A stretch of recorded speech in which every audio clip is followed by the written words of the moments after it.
وہاں فیکٹریاں بند ہو رہی تھی. ہمارے دور میں 2022 کے اندر ٹیکسٹائل سیکٹر کہہ رہا تھا کہ ہمارے پاس مزدور کم پڑ گئے, ہمیں باہر سے مزدور لانے پڑتے ہیں. اور آج جا کے ذرا فیصل آباد میں پوچھیں کہ حالات کیا بے روزگاری کے. تو میں اب اس کے بعد صرف 2-3 اور چیزیں کہنا چاہتا ہوں, اور میں یہ اس لیے کہنا چاہتا ہوں کہ یہ ملک کو بچا رہے تھے. جنرل باجوہ عمران خان کو ملک سے بچا رہے تھے, تباہی سے بچا رہے تھے. تو یہ ذرا تباہی کا ذرا میں صرف قوم کے سامنے رکھنا چاہتا ہوں کہ 10 مہینے کے اندر کیا ہوا ہے پاکستان میں. جو اس ملک کے اندر مہنگائی ہوئی ہے, انفلیشن ہوئی ہے. اگر آپ کے ایک نچلے طبقے کے خاندان کے پاس اگر 30,000 روپے ان کی آمدنی تھی, اگر 30,000 آمدنی تھی پچھلے سال کی اپریل میں, آج اس کی خریدنے کی کیپیسٹی کہ وہ کتنی چیزیں خرید سکتا ہے, وہ رہ گئی ہے 20,000. اور لوگوں کی آمدنی سے 10,000 30,000 میں 10,000 روپیہ غائب ہو گیا مہنگائی کی وجہ سے. اور وہ کیوں ہے, میں ذرا پھر سے لوگوں کو بتانا چاہتا ہوں کہ وہ ملک کو جو بچایا جا رہا تھا عمران خان سے, وہ ذرا دیکھیں کہ بچا کے کیا ملک کے ساتھ. اور ابھی IMF کی جو اگریمنٹ ہوئی ہے, یہ مہنگائی ابھی آنی ہے مزید. جو روپیہ گرا ہے اس کی اور مہنگائی آنی ہے, لیکن ابھی تک جو مہنگائی ہے میں صرف اپریل سے اب تک آپ کو بتا دوں. آٹا, بنیادی چیز جو ایک انسان استعمال کرتا ہے, عام آدمی, 1170 روپیہ تھا 20 kg آٹا ہمارے دور پہ. آج وہ چلا گیا 2400 پہ, دگنا ہو گیا. گھی 470 روپے, 470 روپے کا جو گھی پر kg تھا ہمارے دور پہ, آج 550 پہ چلا گیا kg. لیکن جو سننے والی چیز ہے وہ ہے, ہم امپورٹ کرتے ہیں پام آئل.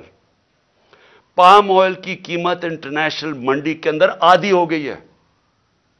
اس کا کوئی فائدہ پاکستانیوں کو نہیں ہوا, کیونکہ یہاں مزید تقریباً 100 روپے اور مہنگا ہو گیا kg پہ.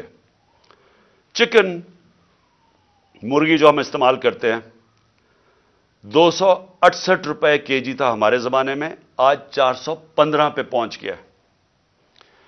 جو چاول 104 kg ہمارے زمانے میں تھا, 172 kg پہ پہنچ گیا.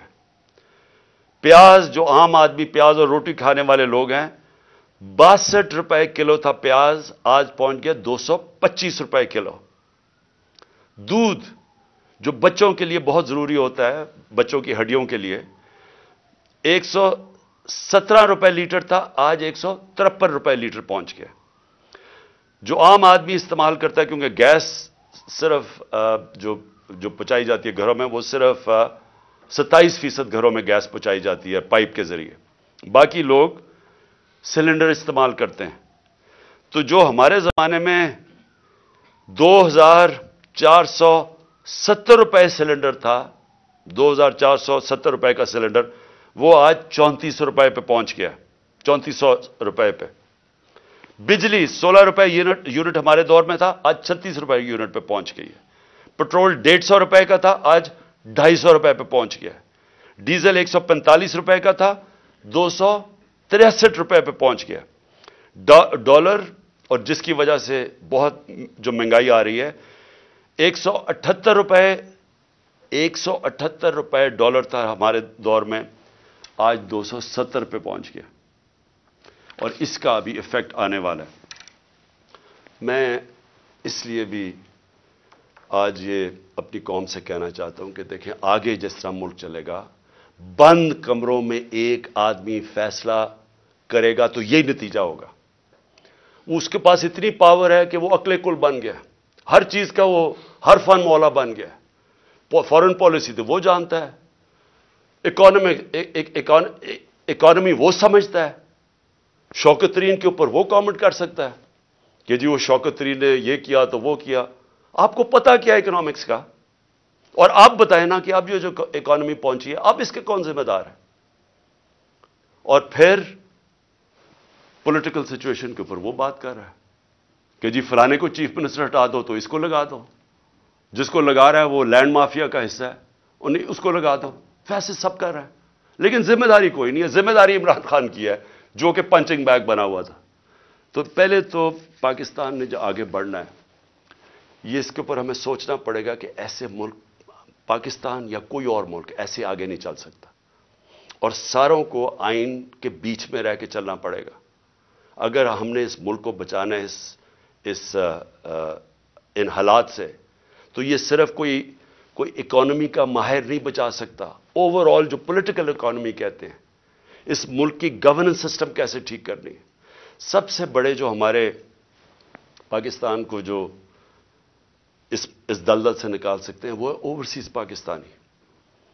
ابھی ہمیں بڑا فخر تھا, ترکی میں ہم پڑھ رہے تھے کہ ایک پاکستانی نے $30 ملین دیے, جو بڑے مشکل امتحان سے ہمارے ترک بھائی گزر رہے ہیں جدھر سے زلزلے کی وجہ سے. ایک پاکستانی نے $30 ملین دیے.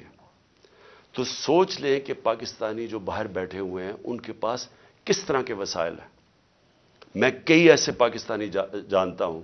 اگر ہم ملک کا یہاں ماحول گورننس ٹھیک کر لیں, یہاں رول آف لا لے آئیں, ان کو اعتماد ہو جائے ہمارے انصاف کے نظام پہ, کانٹریکٹ انفورسمنٹ, کہ اگر وہ سرمایہ کاری کرتے ہیں تو وہ ان کا کوئی قبضہ نہیں ہو جائے گا, ان کے گھروں پہ قبضہ, فلیٹوں پہ قبضہ, جس طرح کے پلاٹس پہ قبضہ ہوتا ہے. وہ اعتماد کی ضرورت ہے. اور جس وقت ہم نے اپنا نظام ٹھیک کر لیا وہ اپنی انویسٹمنٹ لے کے آئیں گے. اس وقت صرف ریمیٹنسز ہم لے کے آئے تھے, سرمایہ کاری وہ نہیں کرتے پاکستان میں, وہ دبئی چلے جاتے ہیں کیونکہ ان کو وہاں اعتماد ہے ان کے سسٹم پہ. لیکن پاکستان سے وہ وہاں نہیں کرتے کیونکہ اعتماد نہیں ہے. اور اعتماد اس لیے نہیں ہے کہ ایک آدمی فیصلہ کر کے گورنمنٹ گرا دیتا ہے, ایک دم پالیسیز چینج ہو جاتی ہیں. جس ملک میں سرٹنٹی نہیں ہے, پولیٹیکل سرٹنٹی نہیں ہے, وہ کبھی بھی اس ملک میں وہ اس طرح کی سرمایہ کاری اور خوشحالی نہیں آ سکتی. تو ہم نے پاکستان کو جو نکالنا ہے اس میں ہم نے اپنی اکانومی ٹھیک کرنے کے لیے سب سے پہلے اپنا گورننس سسٹم ٹھیک کرنا ہے. ایک سرٹنٹی لے کے آنی ہے, ایک پریڈکٹیبلٹی جو انگریزی میں کہتے ہیں. یعنی جو آج سرمایہ کاری کرے اسے پتا تو چلے کہ ملک آگے 5 سال کس طرح جائے گا. اس کے لیے سب سے پہلا قدم صاف اور شفاف الیکشن ہے. جب تک ہم صاف اور شفاف الیکشن نہیں کرواتے ملک کے اندر استحکام نہیں آتا. جب تک پولیٹیکل سٹیبلٹی نہیں آتی اکانومی سٹیبلائز نہیں کرتی. اور کوئی مجھے آج بتا دے کہ اس کے علاوہ کوئی حل ہے. ہمارا مسئلہ یہ ہے کہ ہمارا پالا پڑا ہوا ان لوگوں سے جو ملک کا نہیں سوچ رہے. ان کے پیسے باہر پڑے ہیں, ان کی اربوں ڈالر باہر پڑے ہیں. ان کو کوئی فکر نہیں ہے کہ اگر پاکستان نیچے جاتا ہے تو ان کو کوئی نقصان نہیں ہوتا کیونکہ ان کے ڈالر تو اوپر جا رہے ہیں روپے کے مقابلے میں, ان کو کوئی فرق نہیں پڑتا. لیکن جن پاکستانیوں کا جینا مرنا پاکستان میں ہے ان کو بڑا فکر کرنی چاہیے آج کہ اس وقت ہم جدھر کھڑے ہیں یہ ہمارے ان پالیسیز اور ان لوگوں نے مافیاز اپنی چوری بچاتے بچاتے ہمیں گھٹنوں پہ یہ لے آئے. ہمارے پاس اب بارگننگ پاور ہی نہیں رہ گئی, ہمارے پاس وہ طاقت ہی نہیں رہ گئی کہ ہم کہیں کہ جی آئی ایم ایف کو کہیں یہ چیز ہم مانتے ہیں, یہ نہیں مانتے. کیونکہ ہم تو بالکل ادھر پہنچ گئے ہیں کہ انہوں نے پہلے کہا جی ہم آئی ایم ایف کو یہ کر دیں گے, ہم ڈالر 200 سے نیچے لے آئیں گے روپیہ, اور آج کدھر پہنچ گئے ہیں کیونکہ ان کے پاس کوئی روڈ میپ نہیں ہے. روڈ میپ ہے وہ شروع ہوگا صاف اور شفاف الیکشن سے, جس سے یہ لوگ بھاگ رہے ہیں اور ان کے پیچھے جو لوگ بیٹھے ہیں وہ بھی اپنے مفادات کے لیے اس سے بچ رہے ہیں. قوم کو میں آج کہنا چاہتا ہوں کہ دیکھیں یہ اصل میں حقیقی آزادی کی ہماری جدوجہد ہے. ہم اپنے ملک کو قانون انصاف دے کے, فنڈامنٹل لوگوں کو رائٹس دے کے, رول آف لا کر کے آزاد کرنا چاہتے ہیں. وہ آزادی تو آتی ہے انصاف سے, اور وہ تب ہوگی جب ہم سب جدوجہد کے لیے تیار ہوں. میں نے جو جیل بھرو تحریک ہے اس کی میں پوری تیاری کر رہا ہوں, اور مجھے خوشی ہے کہ بڑے لوگ رجسٹر کر رہے ہیں اس میں میری انتظار کریں, میں چند روزوں میں یہ اعلان کروں گا. کیونکہ ہم یہ سسٹم 2 طرح ہیں, توڑ پھوڑ کر دیں, سڑکوں پہ نکل جائیں, انتشار پھیلا دیں, ہم کر سکتے ہیں. سب سے زیادہ اسٹریٹ پاور ہمارے پاس ہے, لیکن ملک یہ برداشت نہیں کر سکتا. اس لیے یہ پرامن طریقے کا احتجاج ہے جیل بھرو تحریک. ہمیں جو سارا وقت ڈراتے رہتے ہیں جی آج اس کو پکڑ لیا, شوکت ترین کے وارنٹ نکل گئے, کبھی وہ عثمان ڈار کے پیچھے پڑ گئے, جو بولنے والا اس کے پیچھے پڑ گئے. صحافیوں کو ڈرا رہے ہیں، دھمکا رہے ہیں، لوگ یہاں سے باہر بھاگے ہوئے ہیں۔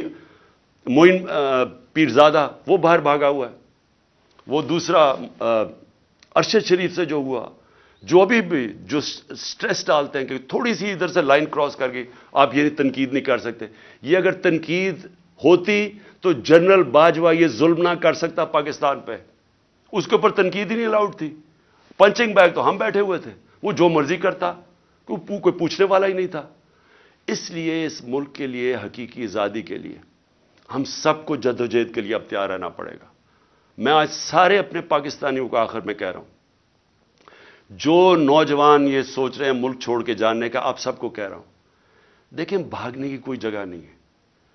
جو قومیں جب تک اپنی آزادی کے لیے نہیں لڑتی، جدوجہد نہیں کرتی، کوئی ان کو آزادی نہیں دیتا۔ زنجیریں گرتی نہیں ہیں، توڑنی پڑتی ہیں۔ ہم سب کو تیاری کرنی چاہیے، اور میں پھر سے اپنے ساری پارٹی کو، پاکستانیوں کو کہنا چاہتا ہوں، تیاری کریں جیل بھرو تحریک کی۔ انشاءاللہ میں چند دنوں میں اس کی اناؤنسمنٹ کروں گا۔ پاکستان زندہ باد۔